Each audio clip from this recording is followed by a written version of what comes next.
Good morning, good afternoon, or good evening, wherever you may be listening to us today. I'm delighted to be hosting this fireside chat entitled The Benefit of Hindsight, How I Wish I Practiced Law, now that I'm an older and wiser professional coach. My name is Bibby, and I'm a lawyer and a professional coach and one of the founders of Coaching Advocates. I've had just over 30 years experience gained with some of the world's largest companies and at top tier law firms. And as a professional coach and a leadership coach, I now work with lawyers, law firms, and corporate clients, empowering them to move their career and their leadership dreams into active and actionable pursuits. During the global pandemic, I decided to start a new business. So I partnered with Lara Wentworth and Katie Gray, and we launched Coaching Advocates. Together, we're a team of 15 lawyers, all turned professional coaches, and we're spread across 5 continents, and we're based in 8 countries. But the 3 of us, we're here today, and we're really thrilled to be speaking to you. I'll now hand over to each of Katie and Lara and invite them to tell you about themselves. Thank you, Claire. Hi, everyone. It's wonderful to be here. I'm also a co-founder of Coaching Advocates and a professional coach. And I've had about 20 years of experience as a lawyer in the private sector. As a professional coach, my mission is to empower lawyers, executives and professionals to overcome barriers that may be holding them back and to create remarkable change in their performance, career and life. And now I'll hand over to Katie. Thank you, Lara. I'm Katie Gray, and as Claire mentioned, I am also one of the founding directors of Coaching Advocates. I've been practicing law for just shy of 20 years, and 3 years ago, I added another string to my bow by retraining as a professional coach. Today, I work as both a legal consultant, currently in-house at a major bank, and a coach, supporting lawyers to build fulfilling careers, produce supportive teams, battle burnout, and create a more sustainable legal profession. Thanks, guys. So today we've got around about half an hour, and we're going to share with you our own personal stories, our tips, and probably an anecdote or two to leave you with a taste of how the 3 of us wish that we had practiced law, now that we're both or all professional coaches. And we've got the added benefit not only of hindsight, but also knowing the common themes that our lawyer clients are often challenged by and seek coaching on when they work with us. So I'm going to suggest we kick it off by each of us painting a picture for you, our audience, of a snapshot of our careers so that you know who we are and where we come from. So I'll start the ball rolling, if I may. I spent around 7 years of my early career in private practice, and I was a litigator in a top-tier firm in Western Australia. I was knocking on the door of partnership when I realised that that just wasn't for me.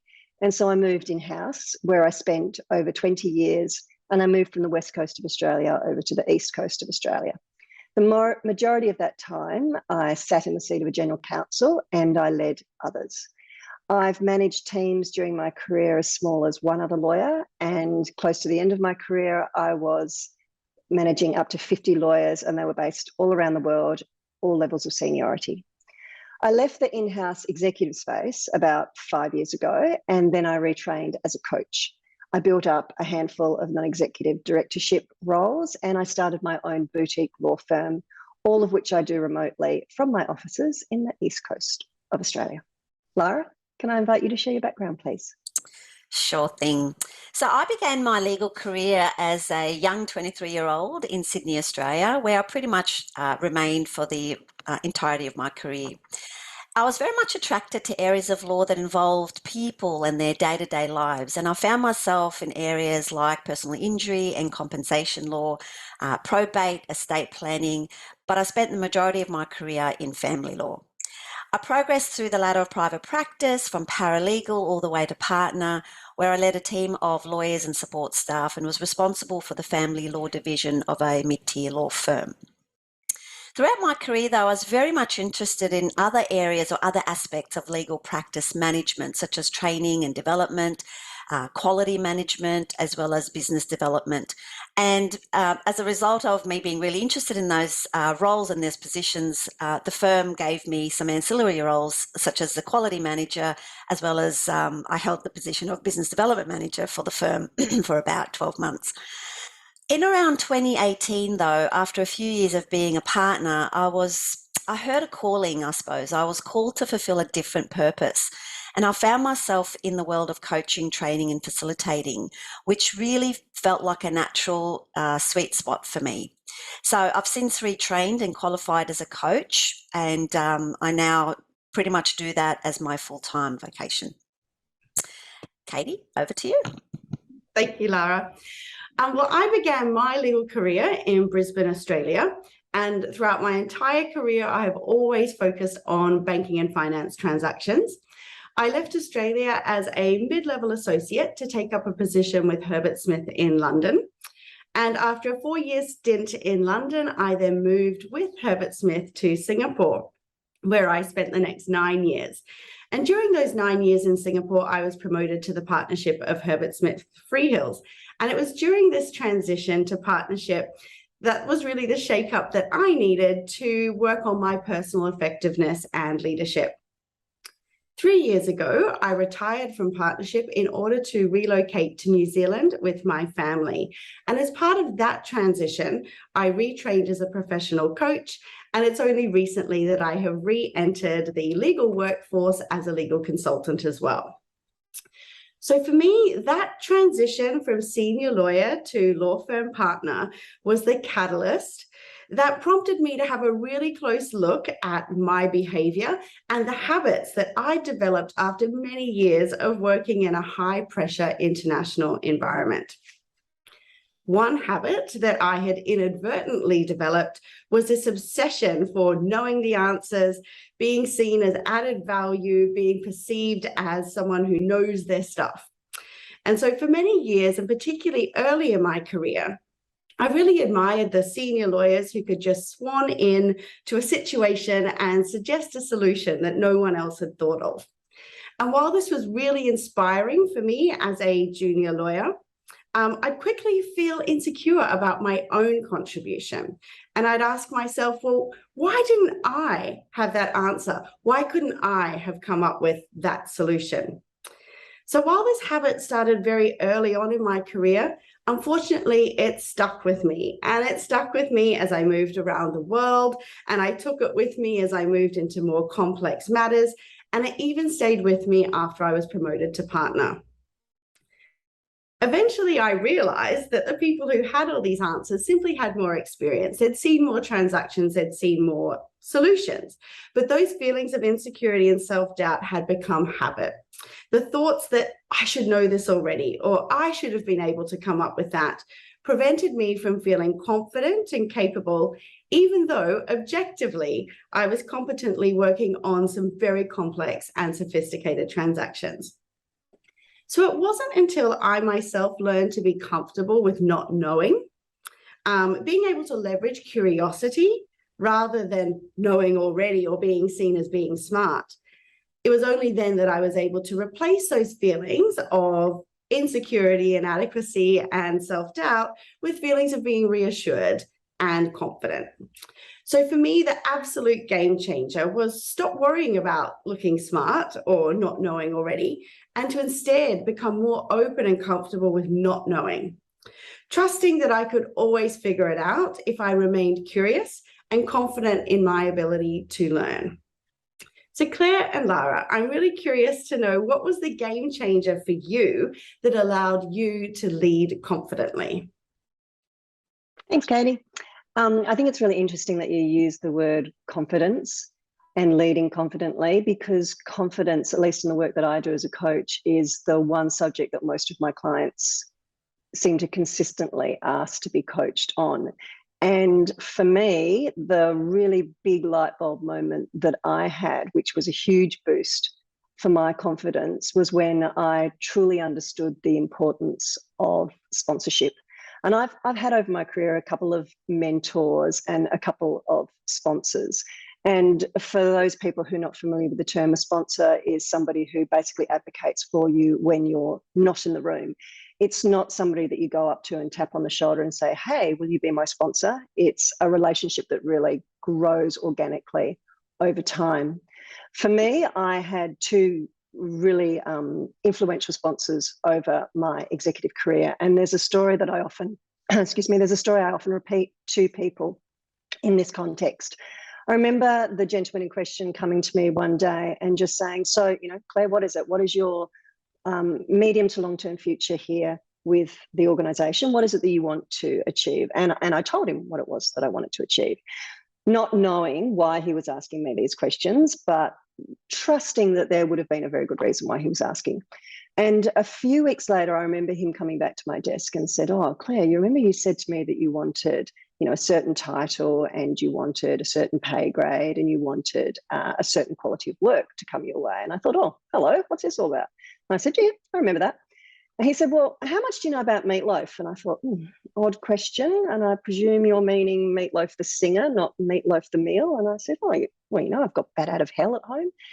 He said, well, he sings a song and it's called 2 out of 3 Ain't Bad. And I thought, where's he going with this story? And he said, look, what I'm talking about are the 3 things that you and I discussed a few weeks ago. And light bulb went off for me. And then I realized what he was talking about. And he said, well, you know how you wanted the increase in work. You wanted an uplift in the quality of the work. You wanted to be working on some more strategic stuff. And I thought, yep, I remember that. He said, well, happy days. I've been able to get that for you. And I thought, oh, that's pretty cool. And he said, do you remember that pay rise that you wanted? You wanted to go up to a certain next band. And I thought, oh, this is sounding pretty good. And I said, yeah, I remember that. And he said, well, got you that as well. And this is where Meatloaf kicks in. And I thought, okay, where's he going? He said, 2 out of 3 ain't bad. And I thought, oh, okay. So he's telling me that I didn't get the title. I didn't get the promotion that I wanted. And this wry smile came over his face because I think he saw the disappointment slowly start to creep on my face. And he said, yeah, the title you wanted wasn't the right one for you. And I thought, oh, okay. He said, no, I got you the next one up. And I was floored. And I thought, wow, from a confidence perspective, I would never have walked into the room where the people were when I'm doing my performance review and said that, I'm really striving for the XYZ title, because I wouldn't have had the confidence to do that. And he saw that in me. And that's, as I said, when I realized the importance of sponsorship, because he went into a room, he advocated for me, and he held me up higher than what I would have held myself. And so for me, one of the great learnings that I had along the way of my executive career was to look for those jewels, look for those sponsorship relationships, and just do the very most that you can with that relationship, because you never know what door that can open for you. And for me, it was also just such a huge boost for my confidence to know that he was advocating behind closed doors for me, and that people were agreeing and they were seeing in me what at that stage I couldn't see for myself. Lara, what about you? I love that, Claire. I love it. It's so important that we do have that sponsorship. That's something that, as an older lawyer, I tried to do for the junior staff. But for me, my turning point was really it came out of a significant amount of pain, actually, a lot of discomfort, and a lot of depression. I say unfortunately, but really it was a bit of a blessing in disguise now. So I had experienced a lot of imposter syndrome during a time when I was juggling home life, senior responsibilities at work, and my well-being was taking a little bit of a battering. And so I hit rock bottom, as they say, and I suffered some severe depression and anxiety. Now, at the time, I have to say, it felt like the darkest moments of my career. In hindsight, though, it was the catalyst for me developing some self-leadership and, in turn, confident leadership of others. So just a little bit of background story. During that time, I was running a part-time practice as a family lawyer, and I decided to also be a full-time mum for my 2 small children, which later became 3. And I didn't want anybody in the firm or my clients or any other stakeholder to be in any way affected by my decision to work part-time. So what ended up happening is that I was working at a full-time capacity in part-time or supposedly part-time hours. I was too scared. I was fearful. I was fearful of expressing to my clients and my colleagues that I only wanted to work those part-time hours, even though I was really only being paid for part-time hours. So as a result, I said yes to everything. I said yes to everyone else's work that they wanted me to do. I said yes. The clients, I said yes. I was just yes, yes, yes. And as I reflect back on that time, I realized that the running theme in my thinking was that I was not good enough. And eventually someone will find out that I'm not good enough. Thank you to the imposter syndrome. And that was the reason why I just said yes all the time and I couldn't say no. I was in a daily fear. I was in fear daily of this imposter coming to the surface, of making errors that led me to then procrastinate. I had strained relationships. There was so much undue pressure that I placed on myself, and eventually severe burnout and depression. So after taking some time off and working on myself, I really learned that the quality of my thoughts determine the quality of my reality, and that when I'm in charge of my mind, I can be in charge of my results. And so that really meant that I had to change my beliefs around needing to be perfect. I had to become more assertive and appreciative and appreciate my strengths and not just focus on my weaknesses and the things that I didn't know. I had to focus on my skills, my knowledge, and really trust that I can improve where I need to. And so that eventually quietened that internal dialogue that the imposter had been incessantly chanting in my mind of, will you be able to do it? Will someone find out? And when I came out of that and went back into practice, I felt confident, I felt in charge, and my results started to speak for themselves. So that was really a massive takeaway for me, practicing without being able to say no. It really affected my confidence. And one piece of advice that I would have for people is that really set your boundaries when it comes to your own career aspirations, your family, your values. Figure out what's important to you and put some really strong boundaries around that. So one theme that underpinned my experience, and one that I find still consumes a lot of lawyers around the world, is this fear of failure. How do you overcome this fear when it pops up, and how do you help others to do the same? I'd ask you both, Claire and Katie. Thanks, Lara. There are a couple of things that come to mind on that topic. And the first is that, in my experience at least, lawyers tend to operate from a fixed mindset, believing that failure is embarrassing, shameful, and something to be avoided at all costs. Missing a point, making a mistake, or getting it wrong is not often celebrated in the legal profession. And we see this mindset in place when lawyers hold back from taking on a challenging piece of work, preferring to stay within a well-defined practice area or area of expertise. We also see it when lawyers shy away from the spotlight. So when I work with lawyers who, for example, are preparing to give a presentation, they tell me that the biggest thing they fear is somebody asking them a question that they do not know the answer to. And often this holds them back from taking on a great opportunity where they could showcase their abilities. So going back to what I was saying earlier about how I felt that I needed to have all the answers, using that context, I was afraid that if I didn't have the answers, I'd be perceived as having failed, and that I myself would then feel like a failure. So I work with many lawyers to help them appreciate that admitting that they don't know and being willing to put themselves into situations where it very is likely going to be revealed that they don't know is actually that very first step to learning something new. And to put that another way, if you think that you already know, you don't learn much. And that's the same as if you stay within what you already know and you don't branch away from that. So I work with lawyers to help them shift into that mindset that's commonly referred to as the growth mindset when it comes to failure and learning. And so when we believe that regardless of what happens, we will learn from a situation and we will use those learnings to improve, it can help to take some of that fear out of the failure. Claire, what do you think?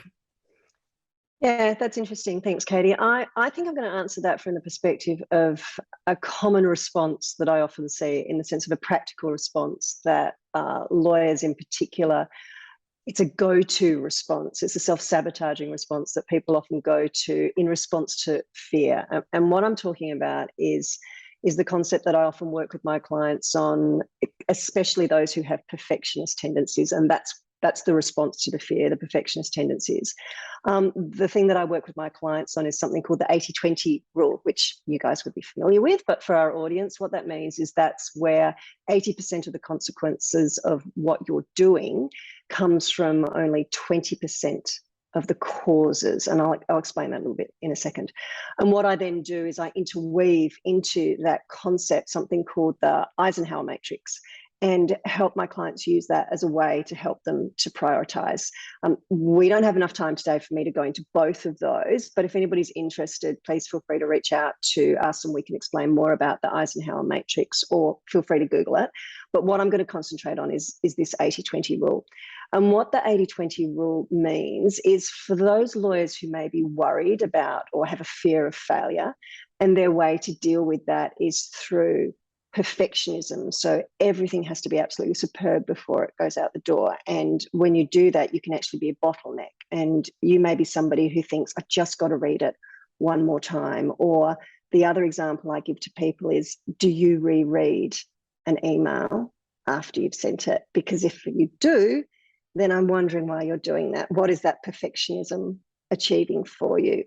What that perfectionism does, as hopefully that example just illustrated, is it leads to you being out of balance with the level of input that you're actually injecting into a piece of work compared to the output. And it can be really helpful, I find, when I'm working with clients, to remind them that your productivity can often best be maximized by you giving priority to the tasks that will have the biggest impact. Or put another way, concentrating your time and your energy on the 20% of your activities that are really accounting for 80% of your results. And rather than allowing fear push you into burnout, which is something that Lara spoke about from her personal experience, that burnout can be caused by you applying perfectionism to 100% of what you do, which just isn't effective. What I might do at this juncture, if it's cool with you ladies, is I might segue back here to another story, if you don't mind, about what I wish I'd done differently. And from my own perspective now, with the benefit of some 30 plus years, I wish I hadn't been afraid to ask my colleagues for help, rather than feeling that I had to do everything myself. I had to be Superwoman. Had I asked more people for help, it would have saved me a lot of time working out everything for myself. And more likely than not, I think I probably would have learnt more and been more productive. That's easy to say, but potentially hard to achieve given the culture of law firms. But if I had my time again, what I think I would have liked to have changed is I would have liked to have been a promoter of a culture of collaboration, both in law firms and in-house teams. And I would have liked to have been a promoter of that culture much, much earlier on. I did realise it towards the end of my executive career. Just wish that light bulb had gone off for me earlier.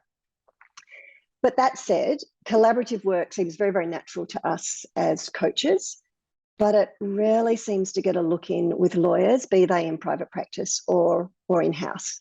And I recently read an article about whether lawyers are, and we were tagged as a uniquely collaboration phobic breed. And that term in itself really piqued my interest. And what I read about in this article is that there can often be a reluctance within law firms and individual lawyers to embrace what's called active collaboration. And the article had a study quoted within, and it said that actually law firms themselves generally don't actively promote and enable collaborative working.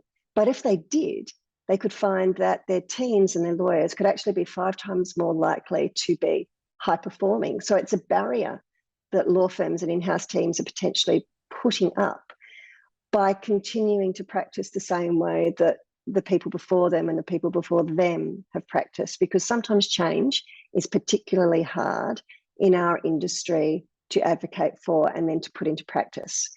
And if you take a look at law firm culture in particular, we all know about outdated attitudes and we're all familiar with internal competition.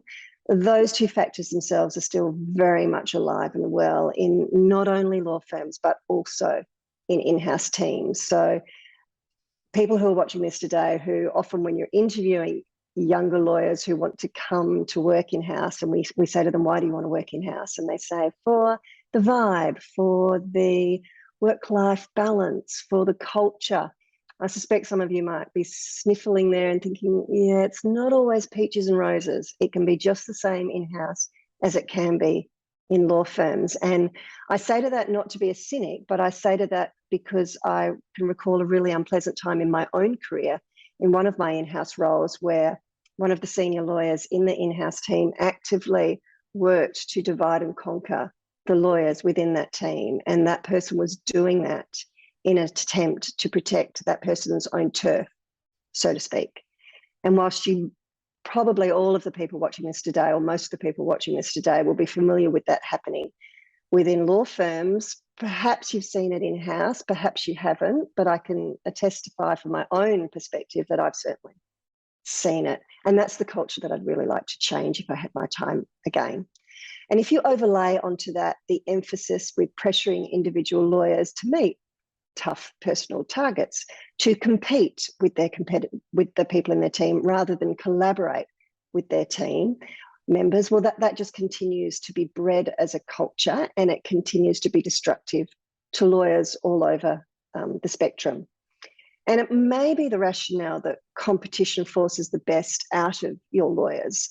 I don't necessarily agree with that.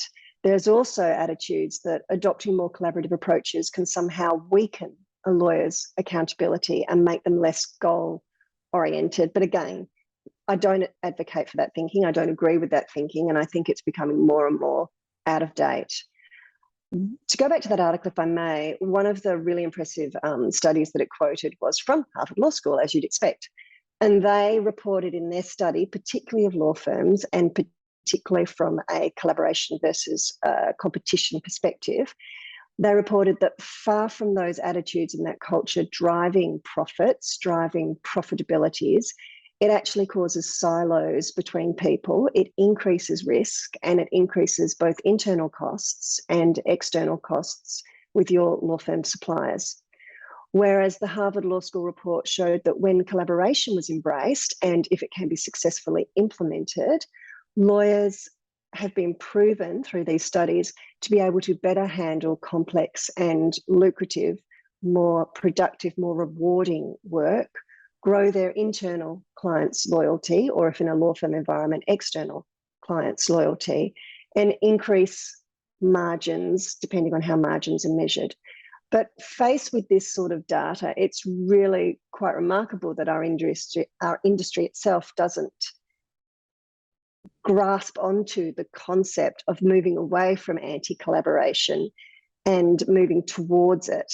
It's just something that's so hard to justify. So again, if I had my time again, I would move away from anti-collaboration, move away from competition, and move towards more teamwork, more collaboration. And I'm not suggesting we all sit in the corner and sing Kumbaya, but there's a lot that we can learn from working with others. That's what I would change. Katie, your thoughts? Well, I think that's a really interesting topic, Claire, and we know that collaboration takes time. It takes a lot of time, actually. It's time consuming to bring people together and work together effectively, but it also takes trust. And so these two factors, time and trust, that are required for collaboration to take place are often the very things that are viewed as being in short supply in legal practice. So, rather than simply demanding or expecting that lawyers become collaborative and be more collaborative, I think legal teams should really focus on those root causes. You need to prioritize collaboration, make the time for it, and make time to build trust, because without those two ingredients of time and trust, it's almost impossible to collaborate effectively. Lara, what's your thoughts? Thank you. Fascinating topic, and one that I'm particularly interested in.